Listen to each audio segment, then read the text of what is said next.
Hello friends, I'm Hani. And I'm Jeannie. And together we want to share with you some insights that we believe will bring Courage. clarity and encouragement to you. So you can hang on while this crazy ride goes on. In these crazy times, Yeah. It's true. You can't even find toilet paper these days in the grocery stores. That's how wild it is now. But so look, simple principles in the spiritual world. Right now it's almost like there's this dark, thick cloud of fear, panic, and anxiety that has descended literally on the nations. And one of the most important things is that we be able to stick our heads above this cloud and see picture from above, 100,000 feet altitude picture, really a picture from God's throne. If you're sitting on the throne with God right now and you're looking down what's happening on the earth, what is it you would see? Right. And one of the things is, so this is for all our friends, whether you're Christian or not. A lot of our friends are Christians, but you don't have to be a Christian to understand what I'm about to share with you, because these are actually truth, it's spiritual principles, and your heart will resonate with what I'm about to say. So one of the things is that God has friends, and just like us, we share secrets with our friends. And so God said, in the Bible, that He shares His, He doesn't do anything without sharing His secrets to His servants, the prophets. Now the prophets, you can remove the word prophet, just put God's friends, and these are sort of the futurists that another words for them is people basically that are spiritually sensitive and they're close to God's heart, that they sense what's about to happen in the future, and God shares these things with them through dreams, visions, encounters, and things like this. And the reality is, among all the prophets that I know, there's very, very few people. I just found out maybe just one person actually had an impression about this kind of virus. About a virus that is going to come and so on.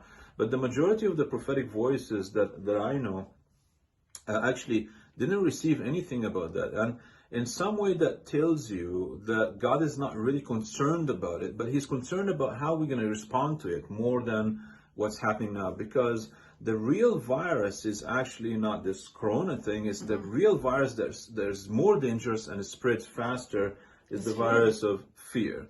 Fear, stress, and anxiety, panic.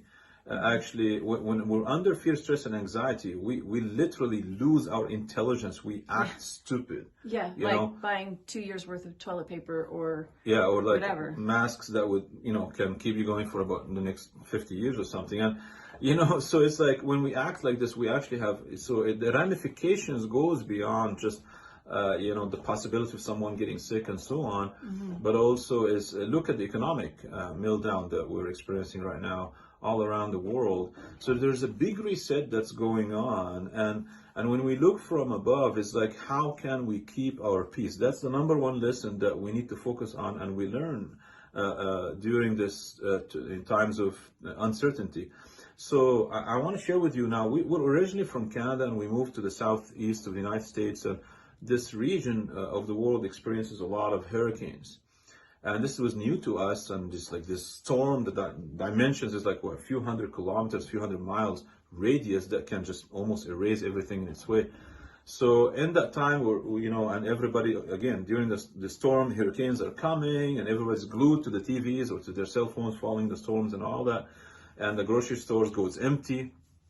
People are afraid, and it's like a cycle. And during those times, we're asking God, it's like, well, how do we respond to this? And I believe I had the dream, but Jeannie thinks she had the dream. So we're not sure. We can't remember really who had the dream. But God gave us a dream to clear the two of us, things up. we had this really cool dream that we want to share with you. So you want to tell us about, like, before we had our youngest daughter, God spoke to us. God spoke to us that He wanted us to learn to walk in peace.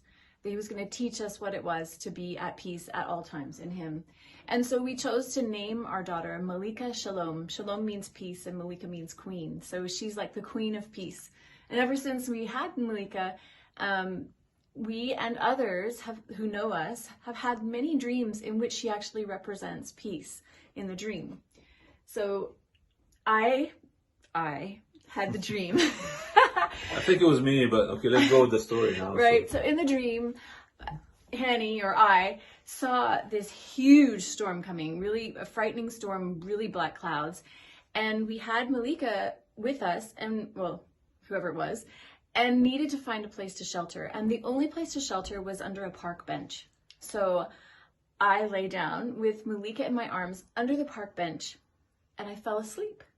And when I woke up, the storm was completely gone. It had passed, and I was untouched by it. Yeah, I think the point of the dream is that hold on to your peace. Hold on to your peace.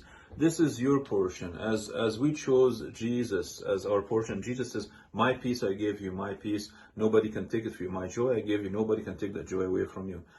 And when we look from above and we realize that this is actually our portion, not panic, fear, and anxiety, and we hold on to our peace, we hold on to shalom.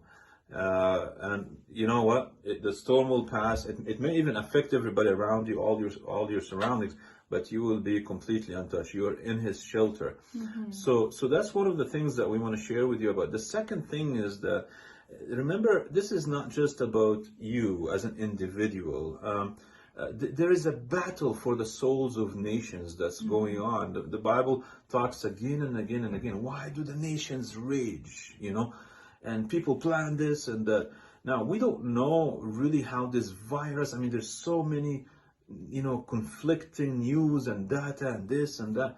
And who do you trust with the right data? But the end of the day is that this is causing turmoils among the nations.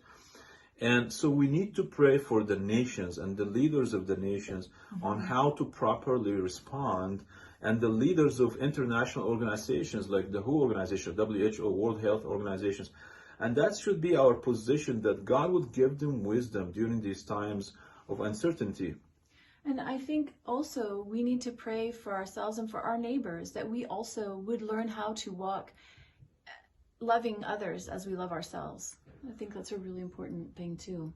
Yeah, and just breathe peace into the environment you're in, because again, that is the real virus. Fear is the real virus, and I'm telling you, it spreads faster than this coronavirus or any other virus. Fear got here long before the virus did. Oh yeah, and when we're afraid physiologically, Jeannie is going to talk about that in another video. We're going to try to do a series of videos to just share what we're sensing with you, that physiologically what happens to you when you get under stress, fear, or anxiety, or panic, and how it weakens your system literally, and you become way more vulnerable, susceptible to catching a virus. Not just the corona, any disease for that matter.